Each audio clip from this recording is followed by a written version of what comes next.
নারী তাকবীর। বিশাল জোরে আওয়াজ দিচ্ছিস। হ্যাঁ, এই একটা বের করো। আমি দেখে রেখেছি, ডেকে নেবো ওকে। তো এখন ব্যাপার হলো, এবার একটা ঘটনামূলক গজল বলি। ঘটনামূলক গজল, একটা কবিতা। আমি চেষ্টা করছি একটা ঘটনামূলক, একটা কবিতামূলক, একটা ঘটনামূলক, একটা কবিতামূলক। হ্যাঁ, একটা মা ফাতেমার এখানে আমার অনেক মায়েরা আছে দেখছি, ওই দূরেতে অনেকজনা রয়েছে, এইদিকে অনেকজনা রয়েছেন। তো আমি একটা মা বোনেদের জন্য একটা ঘটনা তুলে ধরি, তবে একটু ফায়দা পাবেন এই গজলটা যদি শোনেন। কেন? অনেক গজলের মধ্যে অনেক কিছু রয়েছে, যদি আপনারা শোনেন ভালো হবে, আর না শুনলে আপনাদের লস, আমাদের কিছু না। তা আপনারা শুনেছেন মা ফাতেমার ইহুদি নারী, মা ফাতেমা কাটুরিয়ার বিবি, মা ফাতেমার অনেক ঘটনা শুনেছেন। আমি মা ফাতেমার জীবনীতে যেগুলো রয়েছে সেইগুলো ইনশাল্লাহ তুলে ধরার চেষ্টা করব। কি ঘটনা?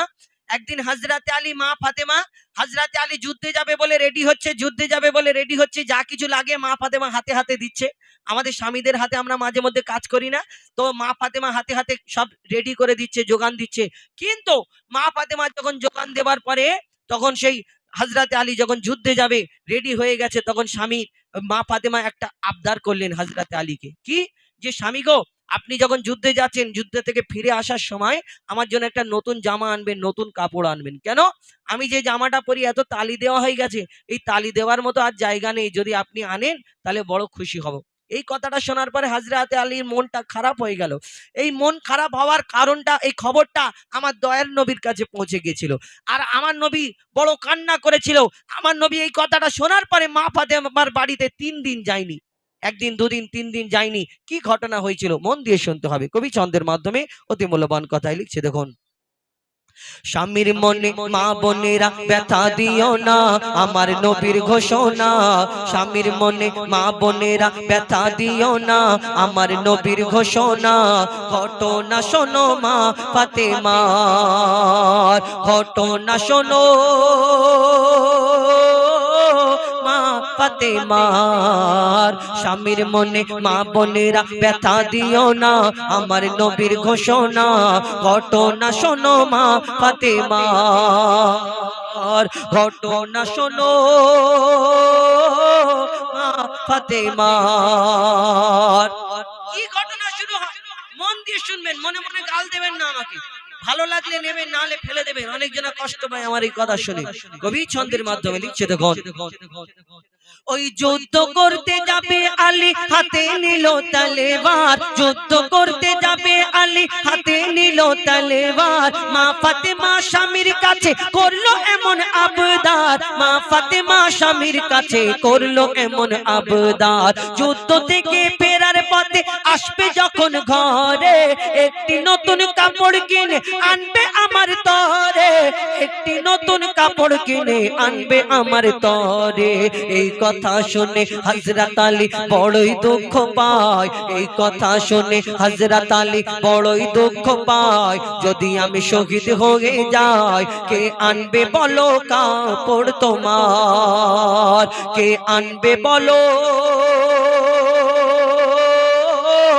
কাপড় তোমার। হযরত আলী মন খারাপ, যুদ্ধে চলে গেল। এইদিকে ইমাম হাসান, ইমাম হুসাইন সব দেখেছে ছোটবেলায় বাচ্চা, আর হয়ে যাবার পরে আমার দয়ার নবীর কাছে ছুটে ছুটে চলে গেল ইমাম হাসান, ইমাম হুসাইন। আর যখন গেল, আমার নবীজি জিজ্ঞেস করে, বলো তোমার আব্বা মা কেমন আছে, কি করছে? আমার নবী জিজ্ঞেস করার পরে ইমাম হাসান, ইমাম হুসাইন বলছে, না না জান, আমার আব্বা যুদ্ধে গেছে, সবাই ভালো আছে, কিন্তু যখন যুদ্ধে গেল মনটা একটু খারাপ। কেন? না, আমার আম্মা একটা নতুন জামা চেয়েছে। এই কথাটা শোনার পরে দয়ার নবী চুপ, চোখ থেকে টপ টপ করে পানি ঝরে। আর ওই মা ফাতেমার কথা শুনে আমার দয়ার নবী বড় কষ্ট পেয়েছিলেন। কি ঘটনা হয় তারপর, কবি ছন্দের মাধ্যমে লিখছে, দেখুন। ওই দুঃখ ভরা হৃদয় নিয়ে আলী গেল রনে, দুঃখ ভরা হৃদয় নিয়ে আলী গেল রনে। নানার কাছে ছুটে এলো হাসান হোসেন, নানার কাছে ছুটে এলো হাসান হোসেন। আব্বুর কাছে নতুন কাপড় চেয়েছে আম্মি জান, তাই আব্বুর মনটা খুবই খারাপ ছিল যে সে পেরেশান, আব্বুর মনটা খুবই খারাপ ছিল যে সে পেরেশান। এই কথা শুনে দয়ার নবীর কান্না থামে না, এই কথা শুনে দয়ার নবীর কান্না থামে না। কি ভুল করলো ফাতেমা, এই কথা শুনে দয়ার নবীর কান্না থামে না। কি ভুল করলো ফাতেমা, কি করলে বলো বেটি আমার, কি করলে বলো বেটি আমার। বড় কষ্ট পেয়েছে। তারপর কি হয়, একদিন হলো, দুদিন হলো, 3 দিন হয়ে গেল। মা ফাতেমা নিজের বাড়িতে কাজ করে, দেখে আমার আব্বা আর আসে না। একদিন হয়ে গেল, 2 দিন হয়ে গেল, 3 দিন হয়ে গেল।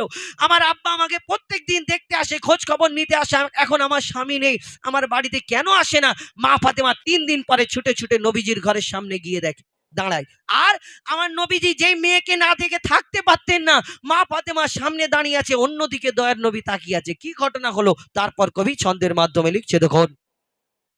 ও যার মুখ না দেখে ঘুমাতো না দয়ার নবীজি আমার, ও যার মুখ না দেখে ঘুমাতো না দয়ার নবীজি আমার। রাতের পরে রাত কেটে যায়, মুখ দেখে না ফাতেমার। রাতের পরে রাত কেটে যায়, মুখ দেখে না ফাতেমার। মা ফাতেমা ছুটে এলো আব্বা জানের কাছে, তবু বেটির মুখ দেখে না, পেছন ফিরে আছে। তবু বেটির মুখ দেখে না, পেছন ফিরে আছে। বলছে নবী ওগো বেটি বাড়ি চলে যাও, বলছে নবী ওগো বেটি বাড়ি চলে যাও। আগে স্বামীর কাছে ক্ষমা চাও, বলছে নবী ওগো বেটি বাড়ি চলে যাও। আগে স্বামীর কাছে ক্ষমা চাও, তবে করবে ক্ষমা আল্লাহ আমার, তবে করবে ক্ষমা আল্লাহ আমার। আগে স্বামীর কাছে ক্ষমা চেয়ে এসো হে আমার বেটি, আগে স্বামীর কাছে ক্ষমা চেয়ে এসো। কিন্তু বর্তমান যুগে কিছু প্রধানমন্ত্রী মার্কা মা আছে, প্রধানমন্ত্রী মার্কা, এদের দেখবেন সবাই না, আমি খারাপ সবাইকে বলছি না, কিছু কিছু প্রধানমন্ত্রী মার্কা মা, যাতে দেখবেন মেয়ের বিয়ে হলে অ্যাডজাস্ট হতে তো সময় লাগে। মেয়ে যখন শ্বশুর বাড়ি গিয়ে বলে ফোন করে, মাগো আমাকে কোন জায়গায় বিয়ে দিলে, এর থেকে আমার ওই গলায় কলসি ঢুকিয়ে আমাদের বাগানের পুকুরে ডুবিয়ে মেরে দিতে, তাও আমি আরামে থাকতাম। বাগানের পুকুরে ডুবিয়ে মেরে দে, মরলে বুঝতে পারবি, শুধু আওয়াজ গুড়গুড় গুড়গুড় করে হবে, মরে মরে গেলে আরামে থাকবে। হ্যাঁ, আর তখন মা ফোন করে বলে, কেন কচি কি হয়েছে আমাকে বলো, কেন মনা কি হয়েছে, কেন না তোমার এ বলে আমাকে ওই বলে, ওই বলে আমার এখানে বড় কষ্ট হয়। তখন মা এরকম হাত খেলিয়ে বলে, শোনো কচি, তোমাকে যদি কেউ 4টে বলে তুমি 8টা বলে নেবে, তোমাকে যদি কেউ 2টো মারে তুমি 4টে মেরে চলে আসবে, বাকি আমরা দেখে নেবো। এরকম হাত নেড়িয়ে বলে, দেখে নেবো। দেখে নিবি মানে ভিতরে তো হাত এরকম সোজা করে শুয়ে থাকবি, শুধু আওয়াজ হবে। আর ওই বুড়ি তো 2-4 দিন পরে মরে যাবে, মেয়েকে বলে তুই চলে আয় দেখে নেবো, 2 দিন পরে কি কোলে করে নিয়ে কবরে মেয়েকে নিয়ে চলে যাবে না, জীবন শেষ হয়ে যাবে। আমরা এই দুনিয়ায় এই শিক্ষা দিই, কিন্তু আমার দয়ার নবী যখন বলে আগে স্বামীর কাছে ক্ষমা চেয়ে এসো, তখন মা ফাতেমা ছুটে ছুটে ঘরে চলে যায়, দরজা বন্ধ করে শুধু ডুকরে ডুকরে কাঁদে। তারপর কি হয় কবি ছন্দের মাধ্যমে লিখছে, দেখুন। ওই যুদ্ধ হতে হযরত আলী এলো যখন ঘরে, যুদ্ধ হতে হযরত আলী এলো যখন ঘরে। চাইছে ক্ষমা মা ফাতেমা পা দুটোকে ধরে, চাইছে ক্ষমা মা ফাতেমা পা দুটোকে ধরে। ক্ষমা করে দাও আমারে, আর করব না এমন ভুল। তোমার মনে ব্যথা দিলে ব্যথা পাই গো খোদার রাসূল, তোমার মনে ব্যথা দিলে ব্যথা পাই গো খোদার রাসূল। স্বামীর মনে ব্যথা দিলে ব্যথা পাই গো খোদার রাসূল। আলী ফাতেমা হাসান হোসেন নবীর কাছে যায়, আলী ফাতেমা হাসান হোসেন নবীর কাছে যায়। নবী মোর দেখে শান্তি পায়, এমন ভুল কখনো করো না গো আর, এমন ভুল কখনো করো না গো আর। আমার নবী সেদিন মা ফাতেমাকে উম্মতের শিক্ষার জন্য কি বলে গেছিলেন, শেষ কথায় কবি লিখছে, দেখুন। ওগো বলছে নবী আল আরাবী, শোনো বেটি ফাতেমা, আলী যদি আজ তোমাকে না করি তো ক্ষমা, আলী যদি আজ তোমাকে না করি তো ক্ষমা, আমি তোমার আব্বা তোমাকে ক্ষমা করতাম না, আমি তোমার আব্বা তোমাকে ক্ষমা করতাম না, স্বামীকে যে দুঃখ দেবে আমি নবী তাকে চিনব না, স্বামীকে যে দুঃখ দেবে নবী তাকে চিনবে না। কেমন শিক্ষা দিয়ে গেল নবী দো জাহান, কেমন শিক্ষা দিয়ে গেল নবী দো জাহান। বলে মঈদুল ইসলাম ভুল ছিল না মা ফাতেমার, ভুল ছিল না মা ফাতেমা। কেউ কষ্ট চোখে দেখবেন না, অনেকজনা ভাববে, কিন্তু যে ভুল করবে তাকে হিসাব দিতে হবে। অনেকজনা মনে করে যে শুধু নারীদের বলে যে স্বামী যদি যদি অন্যায় করে কাল কিয়ামতের ময়দানে ও তো ফেঁসে যাবে। কিন্তু আমার দয়ার নবী যেগুলো বললেন মিরাজ থেকে ঘুরে আসার পরে, যে সব থেকে বেশি নারীরা জাহান্নামের আগুনে জ্বলছে। কেন? ছোট ছোট ভুল করি আমরা, এই ভুলগুলো কোন গজল বলবে? আচ্ছা ঠিক আছে বলো, আমি একটা দুটো বলে নি। ওই বলবে তুমি আমার গজল? আচ্ছা ঠিক আছে বসো। রোজার গজল বলবে? ও হ্যাঁ, রোজার গজল তো আমার ইউটিউবার ভাইদের জন্য বলবো। হ্যাঁ ওইটা শেষে দিই, রোজার বলবো আর ঈদেরটা বলে দেবো। তারপর কোথায় পাবো তিনটে? হ্যাঁ, 30টা রোজার তো। আচ্ছা ঠিক আছে ইনশাল্লাহ। এই যে ঘটনাটা বললাম, আমার মা বোনেরা কেউ কষ্ট পাবে না। অনেকজনা মনে মনে রাগ করে আমার উপরে, রাগ করবে না, আমি আপনাদের ফায়দার জন্য বললাম। আগেকারের নারীরা তবু তো ভালো ছিল। এই ফোন দেখছেন, ফোন ফোন আমাদের সাড়ে সর্বনাশ করে দিচ্ছে। এই নেট অন করে আপনি পকেটে রাখবেন আর কোনো বিষয়ে আলোচনা করবেন, কিছুক্ষণ পরে ওই ফোনটা চালু করে দেখবেন ওই বিষয়ে আপনার সবকিছু ভেসে আসছে। ফোন খুব খুব খুব ডেঞ্জার জিনিস। আমরা ওই এই চিন্তা ভাবনা করে এই ফোনে শর্ট ভিডিও আসে, ওই আমরা হাতে হাতে সবাইয়ের মোবাইল, ওই শর্ট ভিডিওতে আমরা এমন কিছু দেখে ফেলি, মনে করি তখন নিজের মনের ভিতরে একটা ক্ষোভ জন্ম হয়, কি না আমার স্বামী তার মানে ভালো না, এই এই এই যেরকম করে এই স্বামীটা, তাহলে আমারও স্বামী ওই রকম, আমার শাশুড়ি ওই রকম, আমার ওই রকম। আর সে মনে করে আমার স্ত্রী, স্বামী মনে করে আমার স্ত্রী এরকম এরকম চিন্তা ভাবনা করি না। আগেকারের নারীরা তবু তো একটু ভালো ছিল। যে ওই স্বামী যদি বাইরে থেকে কাজ থেকে ফিরতো, সামনে দাঁড়িয়ে তো কি লাগবে গো, গামছা লাগবে, পানি লাগবে, লুঙ্গি লাগবে। আর এখন যদি বিদেশ থেকে স্বামী কাজ থেকে ফেরে, বলে এসে এসে যদি বলে হ্যাঁ গো কচির মা মনার মা কি বলে তোমার আপনাদের এইদিকে জানি না, ধরুন এসে বললো হ্যাঁ গো আমার লুঙ্গিটা কোথায়, ধরো একটু কাজের চাপ আছে মায়ের, আর ওইদিকে ওই লুঙ্গিটা দেখা যাচ্ছে যে কোনো জায়গায় একটা রাখা রয়েছে, তখন সে আর মুখের দিকে তাকানো যাবে না। কেন চোখে চাল্লিশে হয়েছে দেখো বাবা?" এরকম করে বলো, বলো কোনো অসুবিধা নেই। যখন ভিতরে যাবে আওয়াজ হবে গুড়গুড় গুড়গুড় গুড়গুড় করে, বলো আল্লাহ একবার ছেড়ে দাও, আমার স্বামীর পা দুটো জড়িয়ে ধরবো, জীবন বোধ ছাড়বো না, আল্লাহ ছাড়বে, খালি যাও আওয়াজ বাড়বে, সে আওয়াজ কেউ শুনতে পাবে না, শুধু আওয়াজ হবে। এ কোনোদিন আমাদের চিন্তা ভাবনা করতে হবে, আমাদের শরিয়াত মোতাবিক, আমাদের সিরিয়ালের নায়িকাদের ফলো করলে হবে না, আমাদের এই দুনিয়াতে মা ফাতেমা মা খাদিজার জীবনীকে ফলো করতে হবে। তবে আপনারা এই দুনিয়ায় ভালো থাকবেন, ওই দুনিয়ায়ও ভালো থাকবেন। আমি অনুরোধ করবো একটু এসবগুলো একটু বোঝার চেষ্টা করবেন। তো এখন আপনাদের সম্মুখে একটা ডুয়েট গজল আর একটা বলি, কেন অনেকক্ষণ সিঙ্গেল ঘটনা হচ্ছে, ঘটনার পরে ইনশাল্লাহ একটা ছোট করে আর ডুয়েট কি আছে, খেলছে সেই লীলাময়, আমি লিখবো চিঠি দেবো তোমায়, আমি বলবো লিখবো। আচ্ছা ঠিক আছে লিখবো, এসো ধরো। আমি লিখবো চিঠি দেব তোমায়, পাখি পৌঁছে দিও রোজায়। আমি লিখবো চিঠি দেব তোমায়, পাখি পৌঁছে দিও রোজায়। এই গজল আমি কোনোদিন গাইনি, তবে চেষ্টা করছি, যদি ভুল হয় ক্ষমা করবেন। লিখছে তো, আমি লিখব চিঠি দেব তোমায়, পাখি পৌঁছে দিও রোজায়।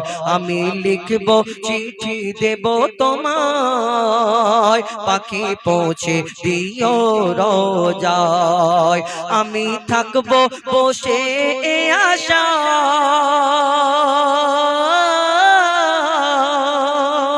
চিঠির উত্তর আসবে আমার গায়। আমি লিখব চিঠি দেব তোমায়, পাখি পৌঁছে দিও রোজায়।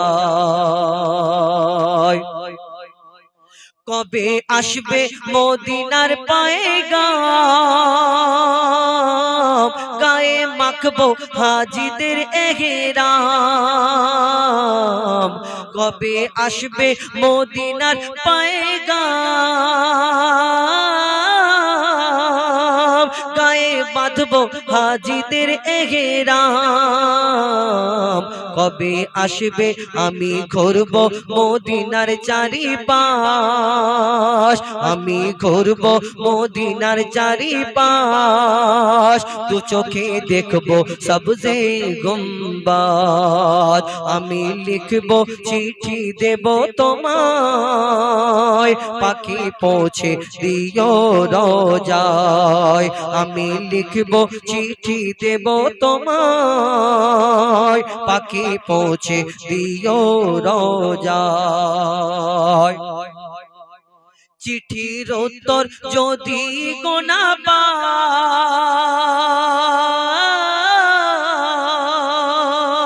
জীবন মরণ সবই যে বৃথা। চিঠির উত্তর যদি গোনা পাই, জীবন মরণ সবই যে বৃথা। যে প্রেমের চাদর ওয়াজ করানির গায়, যে প্রেমের চাদর ওয়াজ করানির গায়, সে প্রেম নসিব করো গো আমায়। আমি লিখবো চিঠি দেব তোমায়, পাখি পৌঁছে দিও রোজায়। আমি লিখবো চিঠি দেব তোমায়, পাখি পৌঁছে দিও রোজায়। এটি ফরমাইশ মোতাবিক গজল। আরেকটা ছোট করি, আমার কুকুর জান্নাতে যাবে। অনেকদিন আগের গজল, আমার ছোটবেলার গজল। কুকুর জান্নাতে যাবে। আপনাদের এই সেকেন্দারনগর কুকুর ঘোরাফেরা করে, কুকুর আছে না? নামাজ পড়তে যায়, দেখবে যখন ওই কুকুরদের মুরব্বীর চাচারা দেখলে বলে হেক, হেক, হেক, হেক, তাড়া করে। কেন তাড়া করে?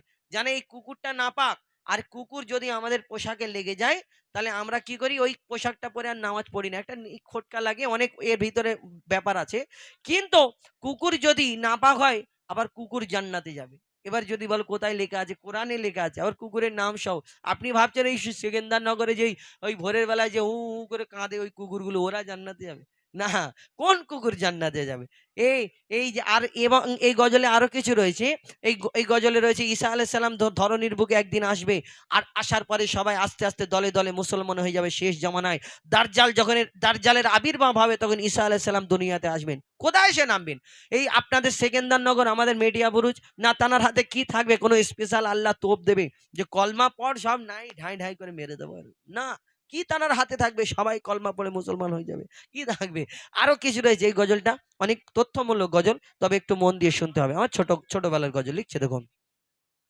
শোন শোন ওরে মন, এ জীবন কতক্ষণ, কিছুক্ষণ পরে তোর কাফন দাফন। শোন শোন ওরে মন, এ জীবন কতক্ষণ, কিছুক্ষণ পরে তোর কাফন দাফন। মালিকুল মউত হবে হাজির এখন, দেখো ছেড়ে রূহ উড়ে যাবে রে তখন। আহা শোন শোন ওরে মন, আহা শোন শোন ওরে মন। মায়ের জমিনে কেউ চিরদিন ছিল না, থাকেনি, থাকবে না, সকলকে চলে যেতে হবে। আর আমরা কিছু লোক বলি বাবা খালি হাতে এসেছি, আর খালি হাতে যেতে হবে, কি নিয়ে যাবে? খালি হাতে যাবি? ভিতরে গেলে বুঝতে